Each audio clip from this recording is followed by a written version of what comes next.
Daddy's Home 2. I don't know if any of you have seen it. My family and I went and saw it and had a lot of blast with it. And so I want to use that this morning as a bit of a backdrop for my teaching.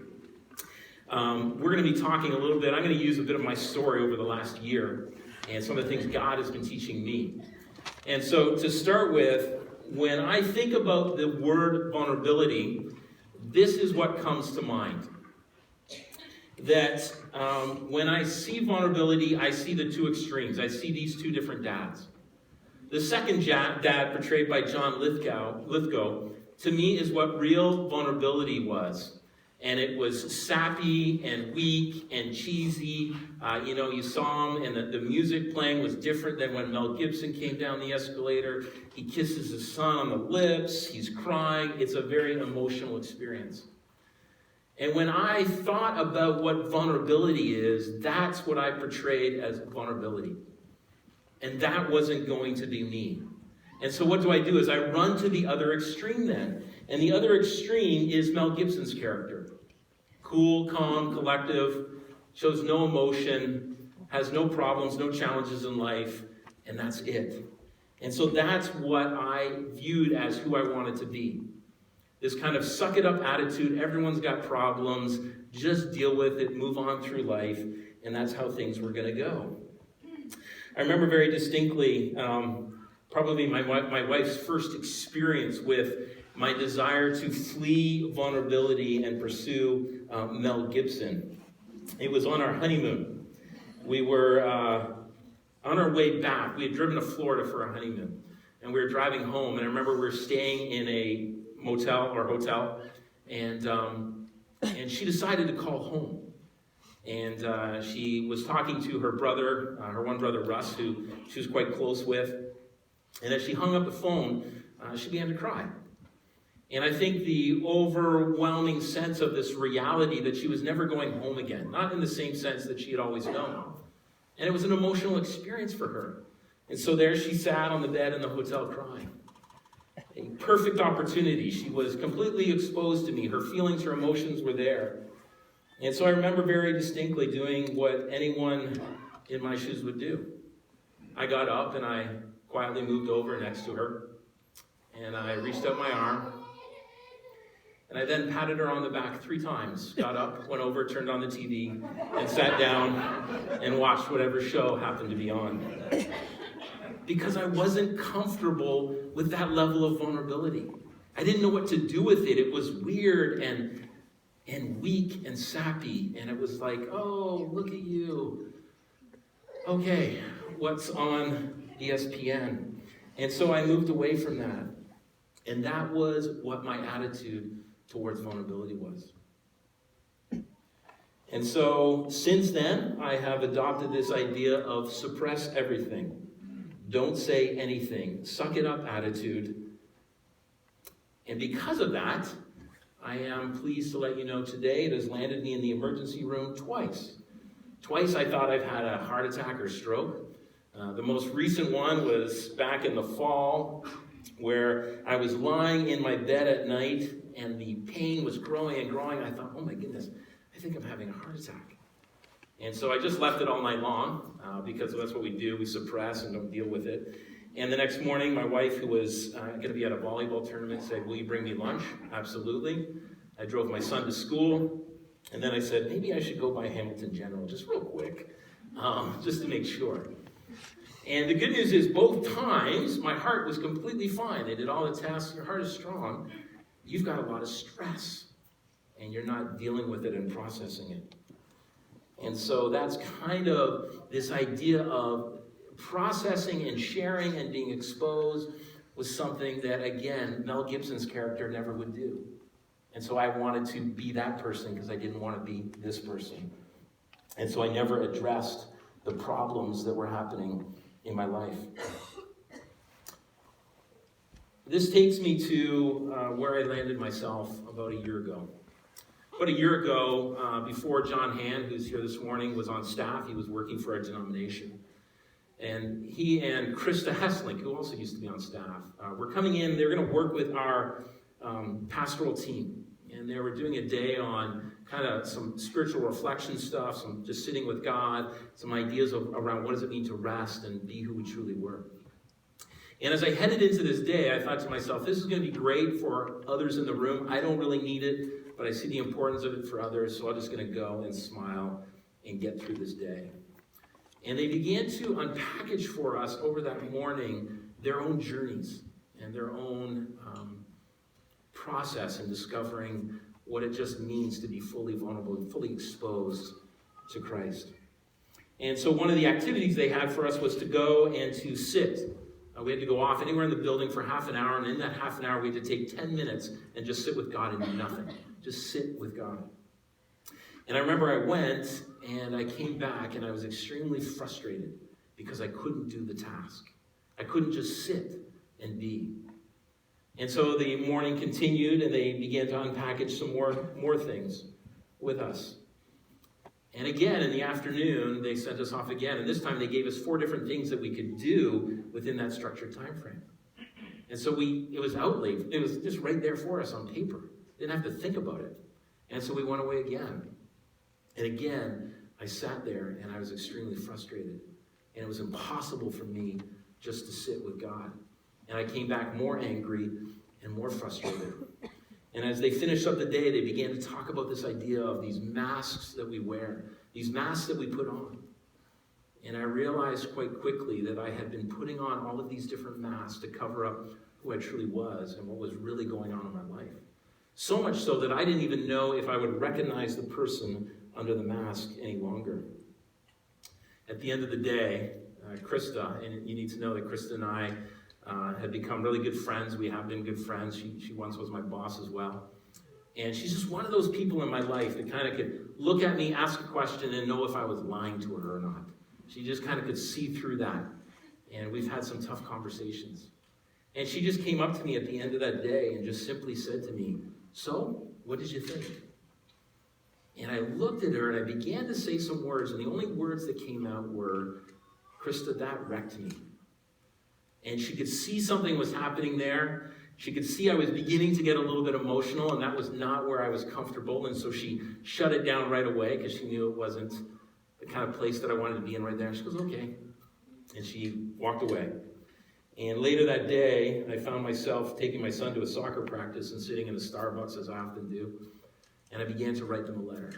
I began to write Krista and John a letter about what I was experiencing and what my fears were. My fears were, as a pastor, how could I go back to my community and stand before them with the inability to sit with God? What if they found out that their pastor couldn't actually take 10 minutes to really sit and be with God? I'd be out of a job. They wouldn't want me to be their pastor anymore. I'd be seen as this person who is this person? I can't believe this. And all these fears began to creep into my life, all these anxieties about what was going on. And so that's been my journey over the last year. And so I want to take a few minutes this morning just to talk to you a little bit about that, a little bit what we can learn from it. If you have your Bibles, it's going to be on the screen behind me as well. But we're going to be in the book of John, John 12. And I want to read this story to you and use it as a framework to talk about vulnerability. It starts in John chapter 1, and it says this: 6 days before the Passover, Jesus arrived at Bethany, where Lazarus lived, whom Jesus had raised from the dead. Here a dinner was given in Jesus' honor. Martha served while Lazarus was among those reclining at the table with him. Then Mary took about a pint of pure nard, an expensive perfume. She poured it on Jesus' feet and wiped his feet with her hair. And the house was filled with the fragrance of the perfume. But one of the disciples, Judas Iscariot, who was later to betray him, objected. "Why wasn't this perfume sold and the money given to the poor? It's worth a year's wages." He did not say this because he cared about the poor, but he was a thief. As a keeper of the money bag, he used to help himself to what was put into it. "Leave her alone," Jesus replied. "It was intended that she should have this perfume for the day of my burial. You will always have the poor among you, but you will not always have me." And so here we have this picture, what should be a happy occasion. We have Jesus, his disciples, Lazarus, sitting in this room, gathering together, about to share a meal. Lazarus himself being there was an amazing gift to them. For if you just go back a chapter before that, Lazarus was dead. They were mourning his death, and Jesus had arrived and raised him from the dead. And so you have this man who not too long ago was dead, pale, body not with them, now sitting full of life and health, vibrancy around the table. It should be this amazing, joyous occasion. There was Martha serving them again. And then you had Mary. And so in the middle of this room, there wasn't a lot of joy because there was some tension. The city was uptight as well. Jesus had been talking to them about his upcoming death. There was unrest around them. And so instead of this joyous, laughing atmosphere, this party because Lazarus was with them, they're sitting in a room that if you can picture, there's some tension there and there's a quietness to it. There's an uncertainty of what's going to happen. Jesus keeps talking about this death. We can feel the city is at unrest. And in walks Mary. She comes in carrying this jar that I can only imagine was this beautiful jar. And she walks into this room, and she comes to the foot of Jesus, and she does something amazing. She breaks off this lid and begins to pour it out over his feet. And then she begins to wash and dry his feet with her hair. The fragrance of the perfume fills the room. Can you imagine being one of those disciples and seeing this? Being confused. What is she doing? She should be in the kitchen with Martha helping. Why is she out here? And what is this bottle of perfume? And all of a sudden it breaks open and oh my goodness, I don't know how you would be, but I would be tremendously uncomfortable with that.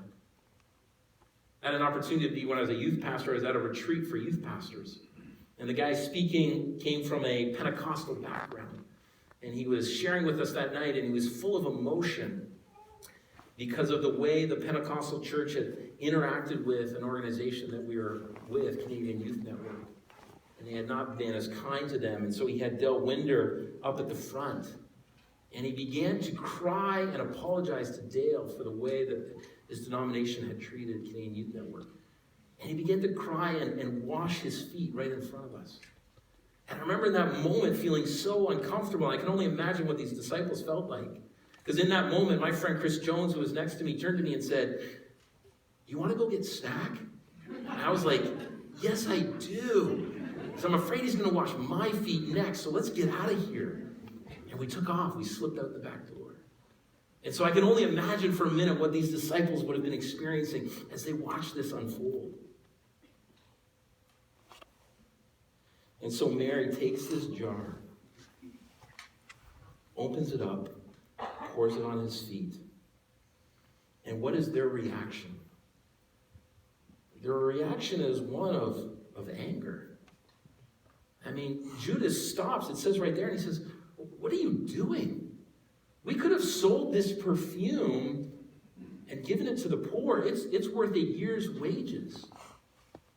Can you imagine? Pretend for a moment that, let's say, you make $3,000 a month. That's $36,000. Can you imagine taking a $36,000 bottle of perfume and just simply breaking it over the feet of somebody, pouring it on them, and then washing it and wiping it away with your hair?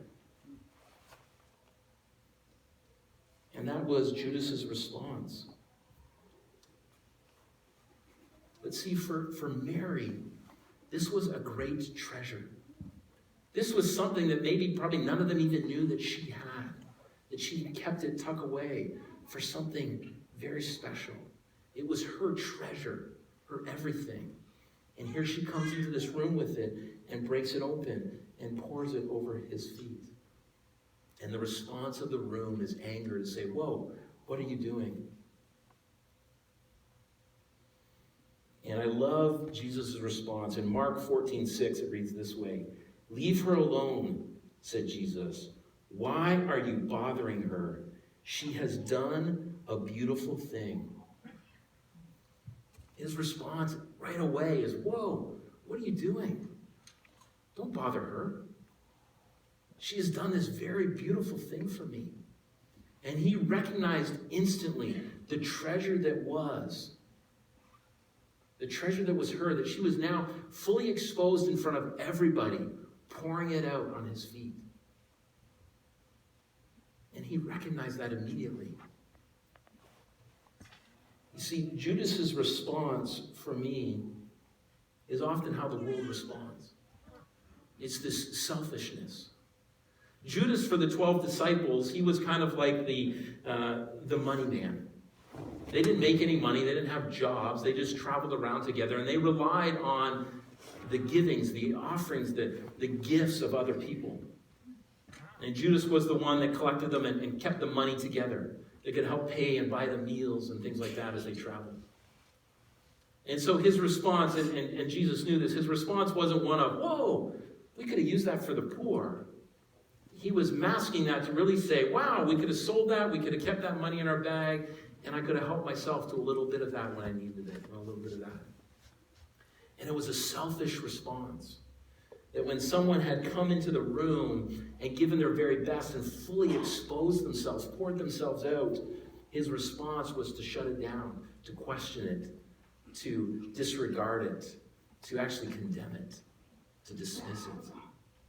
And so we have these two competing views, and it's Jesus that recognizes the beauty of what it was, the vulnerability of what took place there. You see, we have to first be vulnerable with him. We first must pour ourselves out at the feet of Christ. And then we need to go out and pour ourselves out to the world. That if we're to truly be who he calls us to be, that we need to be fully vulnerable. We need to expose ourselves, expose our very best, and allow the world to see it.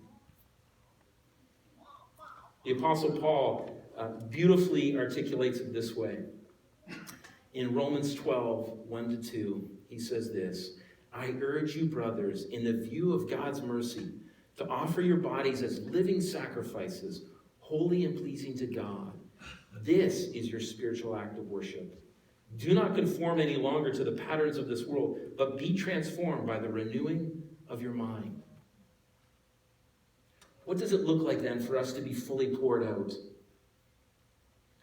What does it look like for us to be this living sacrifice that he talks about?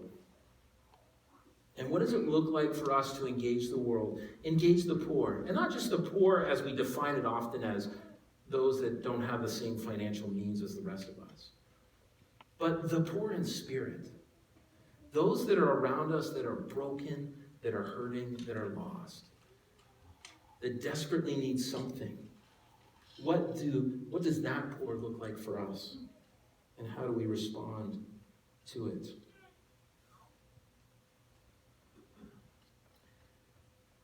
Mary knew that this was a big risk for her. But she did it anyways, and she just exposed herself.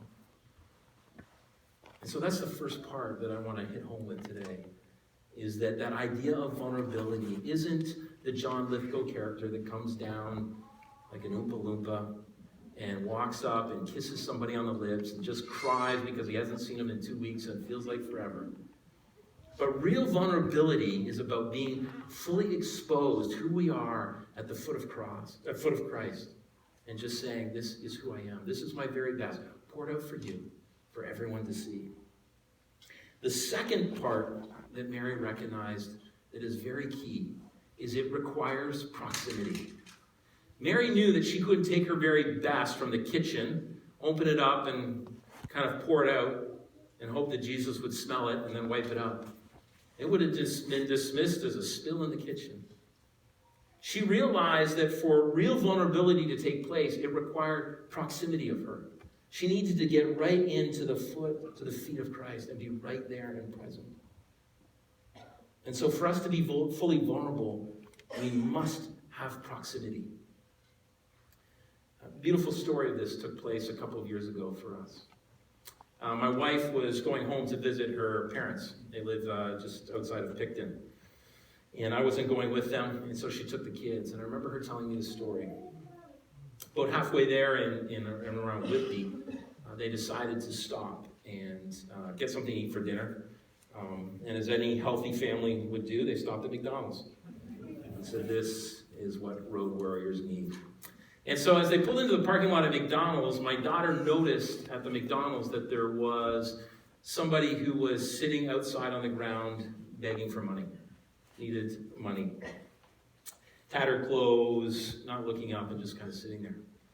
And so her first response was to grab the change in our van and to walk over and give this individual some money. Now, this is something that probably most of us do all the time. I would have also grabbed a toonie out of my change, walked up, dropped it in the person's hat or cup or whatever they were using for collection.